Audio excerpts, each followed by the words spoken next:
This episode is brought to you by Galileo FX, the world's top trading bot. Galileo uses advanced algorithms and customizable strategies to enhance efficiency, reduce errors, and operate 24/7, providing a significant advantage over traditional manual trading. Go to GalileoFX.com to learn how you can start automating your trades today. What's up, guys? Welcome back to another episode here of the BlockHash podcast. Today, I have another wonderful guest for you, Zohar, the co-founder and CEO of Pecan AI, where they're redefining actually, how businesses use predictive analytics to drive faster, smarter decisions.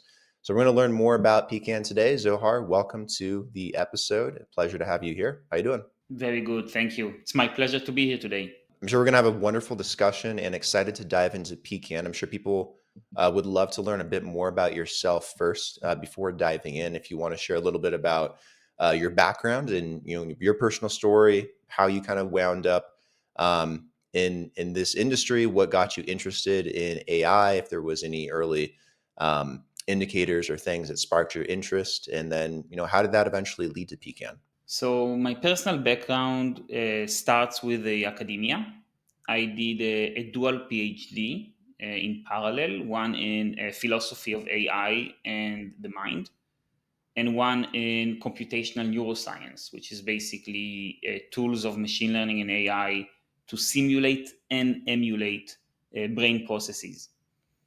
I met my co-founder and CTO Noam during my PhD studies, and we befriended, and we went quite deep into the realm of machine learning and how those models work and how can those models explain human behavior, decision making, stuff that are quite interesting and hard for the human mind to predict. And when we graduated from our PhD studies, we said, let's try and bring this capability of predictive modeling of AI to as many companies, as many individuals as we can. We understood right then, and this was more than 7 years now, that this is going to be the future of how businesses operate, that AI, and especially the predictive aspect of AI, is something that goes far beyond human capabilities, potentially. And that if we can bring this power in the hands of as many businesses as possible, we'll be doing something super meaningful in our careers. And that's how we started Pecan. Absolutely. I agree with that sentiment. I think that predictive AI and analytics is going to be really, really big and starting to see that popularity really grow throughout the industry. And I think it's really cool that you have a background in neuroscience. I do as well. I got my undergrad degree in cellular and molecular neuroscience. I was actually going to go to college to be a doctor, like a neurosurgeon or something kind of down that line, and then got all wrapped up in these emerging tech industries, Web3 and blockchain and AI. And I was like, let's start a podcast. So exciting to see that there's some synergies between neuroscience and AI and maybe where that can take us as well. So I think this will be a very interesting discussion. And Pecan sounds, quite fascinating. I'm curious maybe what your core mission is for Pecan, what you guys are aiming to do, and what problems in particular you're looking to solve. So our biggest assumption is that most of the businesses out there today have most of their business decision making done based on gut feel or maybe some very simple business logic, and that these business processes can improve dramatically if you inject them with AI driven decisions. I'll give you just one example, but you could theoretically apply the same logic to numerous other business processes. So, one example would be customer retention. Most businesses have customers. In 100% of cases, businesses want to retain their customers. It's very expensive to acquire a customer, it's very painful to lose one. If you could know in advance, and I mean way in advance, not like 2 minutes before it happens, that the customer lost interest in your service or goods, if you could know that you can proactively preempt that case and retain that customer and even potentially expand that customer's share of wallet, then you'd be in a completely different and better position in running your business. We humans, we have our own methods for predicting whether a customer is going to churn, maybe something in the way they interact with us, maybe something they say, but it's very vague, it's very inaccurate, it's not something we can rely on. AI can give you a very specific, concrete answer in real time whenever you'd like. You just ask the machine, who's going to churn next week?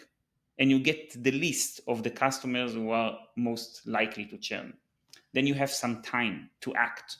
By the way, if you're looking at the best action to retain a certain customer, obviously different customers will require different retention efforts. The machine can give you that as well. So this is an example of how taking a heuristic or like a simple business process of retaining customers you think might churn into actually relying on the machine to help you retain them. And as I said, it applies to so many different aspects of customer experience, but also operational optimization, marketing optimization, product optimization, and the list goes on and on. Yeah, I can imagine the solutions for this are quite wide and varied, from reselling and upselling customers, predictive campaigns, lead scoring. Like the list probably goes on, and probably gets updated all the time with what can be done. Um, is this broadly being targeted towards multiple different industries? Is this something you're seeing interest from in the marketing world, the sporting world, the retail world, the finance world? I've talked to a lot of different companies in some of these different industries, and there's quite a craving for predictive analytics. I'm curious, maybe who's looking at using Pecan, and where you're seeing interest kind of gravitate from. Predictive modeling, as you mentioned, is quite general in the sense that it's a bit like a solvent. It can eat through any business problem. So both B2B companies as well as B2C companies can implement predictive modeling very successfully. It applies to both small, medium, and large companies just the same. The rule of thumb would be if you have enough historical data that covers a specific event or a specific question you have in mind, it's likely the machine will be able to get something out of that data and project into the future. Traditionally, though, for some use cases, there is a good correspondence to B2C companies. For others, there's better correspondence with B2B companies. So let me give you just one example. The examples I gave earlier about customer churn and retention, as well as conversion and lead scoring and the such, are usually a bit more relevant for B2C companies, for consumer facing companies, because they have a lot of customers, and customer experience is one of the most important things they optimize for. So think of e-commerce companies, retail companies, service companies, financial companies, these types of companies that has a lot of interaction and interface with the consumer, and that the experience is a crucial component of their business model. In contrast, if you think about manufacturing companies as an example, which is hardcore B2B, those companies have a little bit of a less customer interface. They have, but less, but they have far more operational challenges that are important for them to optimize. For example, you probably heard the concept of demand forecasting, being able to know in advance how much of your products are going to be ordered, sold, shipped, etc. And you can use that forecast to both optimize your supply chain and inventory, as well as your production. And there are some companies that are vertically integrated, and they both manufacture and sell to the consumer in which case, obviously, the whole suite of use cases would be relevant. That's fascinating. I can imagine there's a lot of companies that would be interested in that demand prediction side of things as well to kind of forecast, like you're mentioning, will their product sell, would it work in this demographic, what are like the high likelihoods that they're going to succeed. And I've seen this already a little bit in some advertising platforms like Google AdWords, for example.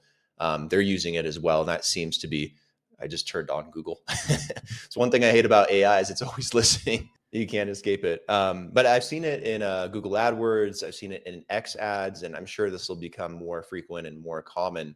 But it's now starting to predict, hey, you're probably going to get these leads if you're selling this product with these photos, these videos, to this demographic with these settings.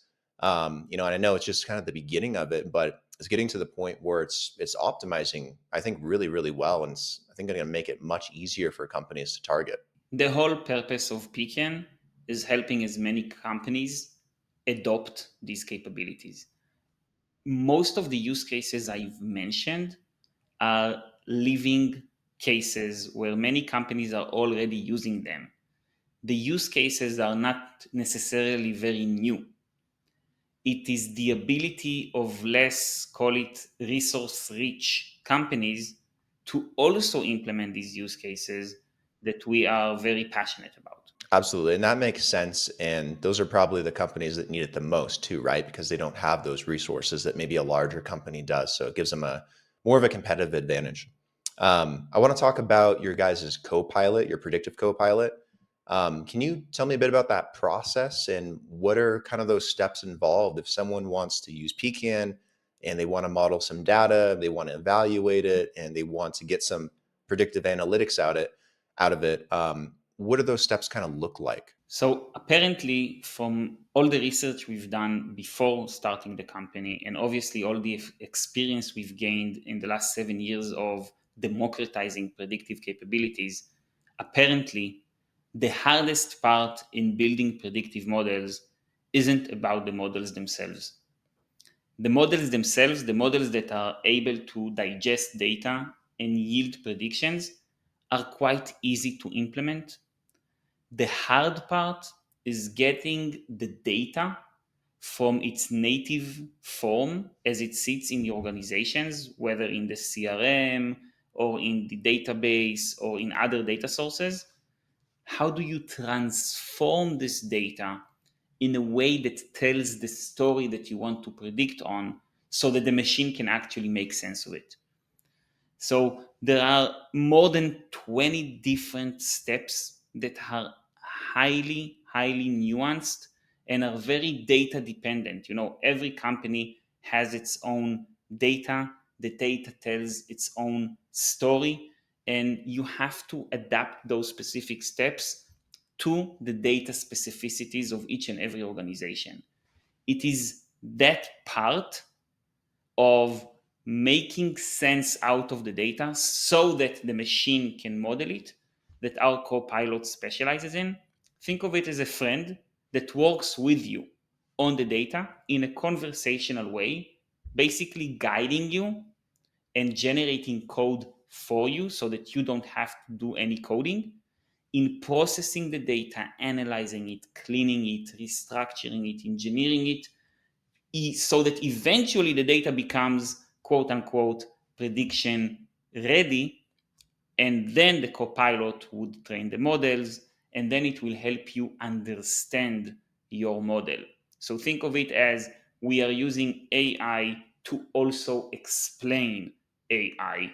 And then after you understand the model, after you understand what it tells you, and you get good insights so that you can act on what the model is actually telling you, then you can use the copilot to deploy, to implement your model into your day-to-day business. Meaning, getting back, churn risk score to your CRM, or lifetime value score to your marketing dashboard, or maybe demand forecast to your ERP.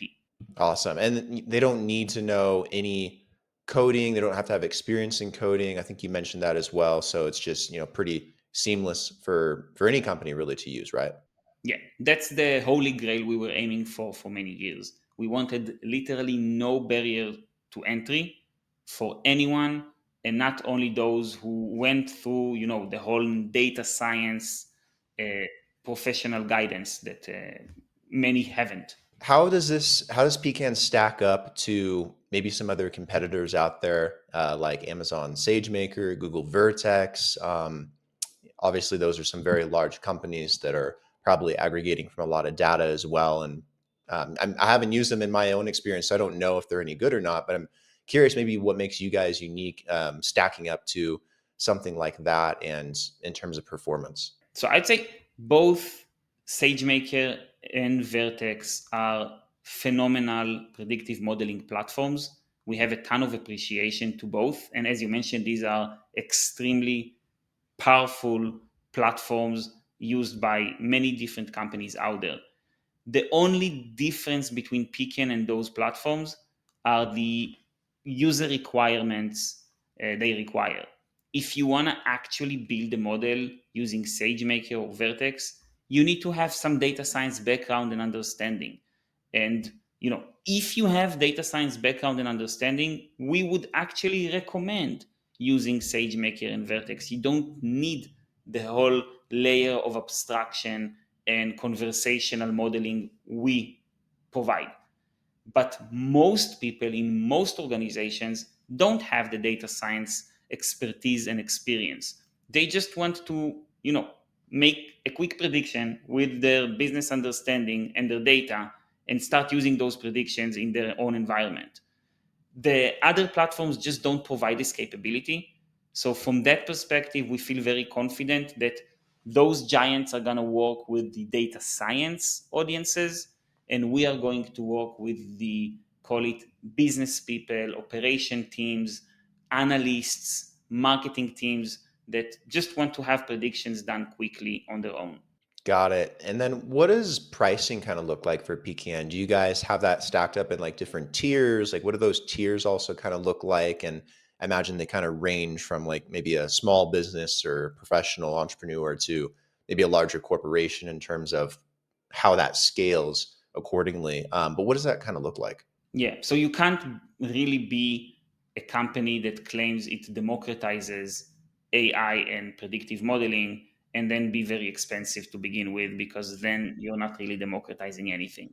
So we did make a very explicit decision that we are going to offer our product with no commitment and at a relatively low entry price, very low compared to any alternative in the realm of predictive modeling.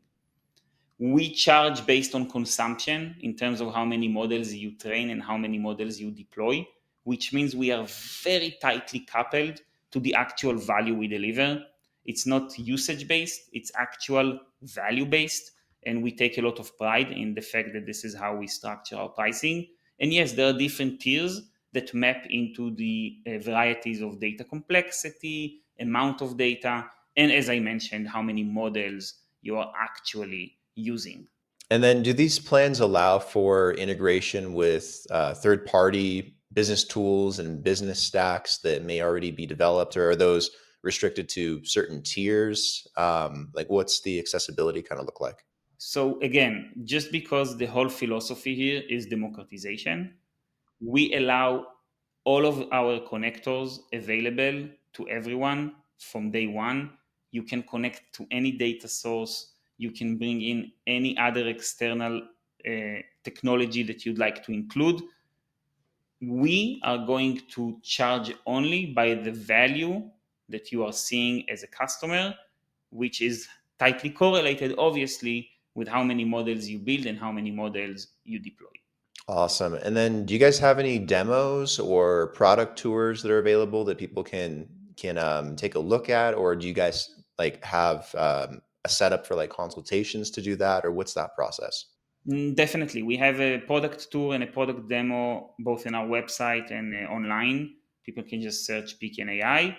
And also, if anyone wants to meet with us, we're more than happy always to meet, showcase the platform, understand a bit where you're coming from and what are your needs. And if you're a good fit, obviously, would love to collaborate. Then I want to ask you a more expansive question as well, about maybe the future of where this is going in the realm of AI and AI in the realm of data.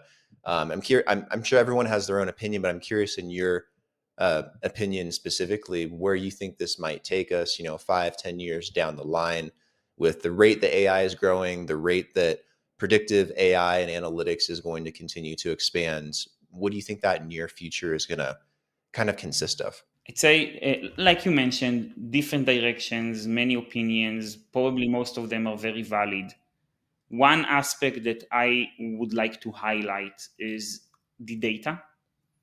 As I mentioned, each company has a different data structure, a different data story, and the data speaks differently for every company out there. The AI technology today is still lagging with its ability to understand your specific data story. And it's quite interesting because eventually we all know data is the holy grail of every machine and any algorithm. So I would argue more and more resources are going to be invested in data technologies, in AI understanding organizational data, because once it understands the organizational data, then it can act on it, it can build models on it, it can recommend actions based on it. It would just give it a ton of additional potential value in organizations. Absolutely. And I truly agree with that sentiment. I think data is the digital version of oil these days, and has tremendous value. It's going to be interesting to see how AI continues to evolve and interpret that data, but as well as how good of verifiable data it will have access to in the future as well. Um, and I'm curious about this as well, and want to also get your opinion because I've had a lot of interesting talks about how AI is progressing us faster towards this future of near perfect optimization. And in a world where everything is nearly perfectly optimized, like let's say like everything's 99% optimized, is that like a utopian future? Is that a dystopian future? Is that good? Is that bad? Like, what does that do to business and to markets and to those interdynamics if everyone can compete like at the same level with the same level of efficiency? Um, are there more good or bad aspects to that? If you've thought about that before. I have thought about it, and I think it's a terrific question. I guess I have two different answers. One is a more conceptual one. I think it depends on us. It depends on us as business people, as entrepreneurs, as investors, as engineers, as product people. Is how are we going to treat those algorithms? How are we going to redefine? Because we will have to redefine our work, what we consider creativity, what we consider just being productive. On the more concrete side of things, I tend to believe it's closer to utopian than dystopian for sure. I think while AI can do a lot for us, it can't really replace us, and it will take more time than we think for it to actually be able to replace us.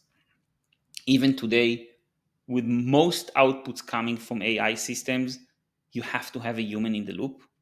I think that case will continue. I think the capabilities of humans should change a bit. You have to be maybe less technical nowadays, and you have to be more creative, more open minded, more interdisciplinary. You have to find the smart ways of integrating different technologies to make something better. But being able to create increasingly better things is not going to change. It's not going to be irrelevant. I'm certain of it. And it gives me a lot of motivation and excitement, in all honesty. Absolutely. I tend to agree with you. And I think that there will be more opportunities created that are birthed out of it than there will be detrimental things. But, time will tell. And again, it depends on the people that are creating these things and, what we have them do and where that eventually drives our future. But no, I think it's very fascinating. And I really appreciate your opinion, your thoughts on this as well. What does the horizon kind of look like for Pecan going into this year? Do you guys have any important updates or milestones coming up? Things that users, companies, devs, even maybe that should keep an eye out for in regards to things that are on your roadmap? So I would say we are first and foremost very much minded to growing and growing aggressively and carry the news of predictive modeling becoming something businesses can do across the board as a top priority. While we are doing that, making the process more and more conversational, seamless, fast, easy, interpretable is the other vector we are constantly improving on. Adding more and more optimizations to your business based on these predictions is not less important than making those predictions better. So, all in all, I would say penetrating the market, carrying the news, and increasingly improving the ability of our platform to create predictions in a seamless manner. Excellent. And then do you plan on being at any events, conferences, engagements, anywhere where people can meet up with you guys in person this year? Sure, come and meet with us. We are almost attending every AI and data conference out there, including e-com conferences and stuff like that. So the Databricks event, the AWS event, Microsoft events, Salesforce events, you name it, events. And anyone who wants to be in touch with us, pecan.ai, contact us, very easy. I've never been to an AI conference or event before. What would you say is the biggest one to go to right now? I'd say the Data and AI Summit by Databricks is definitely one of the biggest ones. We are also partners of Databricks, so we're very proud of it. And obviously, AWS reInvent are talking about data and AI all the time. There's also a few more AI specific events that are taking place, usually in Vegas and stuff like that. I strongly recommend attending as many as possible because the degree of innovation is so high. Absolutely. And it's changing like it feels every single week, which is a good thing. It's a good sign. That means there's a lot of new ideas and innovation in the space. And I probably should ask this earlier, but is Pecan available globally to anyone that wants to use it, or is it focused in particular markets right now? Completely available globally, but our focus as a company is mostly the US and EMEA at the moment. And then where can people go to learn more about Pecan? Is the website the best place to go? Would you I also would send argue, them? Okay. the website is the best place to go. Okay. Awesome, man. Um, Zohar, I appreciate the time today. It's been a really good conversation. Love learning about what you guys are doing with Pecan and the emphasis you have on predictive analytics and be able to make that accessible and democratized for smaller businesses to access. I think is really, really huge in terms of providing them a market advantage and being able to compete. And I think it'll do wonders for pushing this forward and where predictive AI and analytics eventually takes us. So appreciate the conversation and the deep insights, and looking forward to everything that you guys do with Pecan going into the near future. And hopefully we can meet up in person as well at some point at one of these events or conferences. Hopefully in the second half of this year, I'll be able to attend a few. So maybe we'll link up. Definitely. Thank you so much for having me.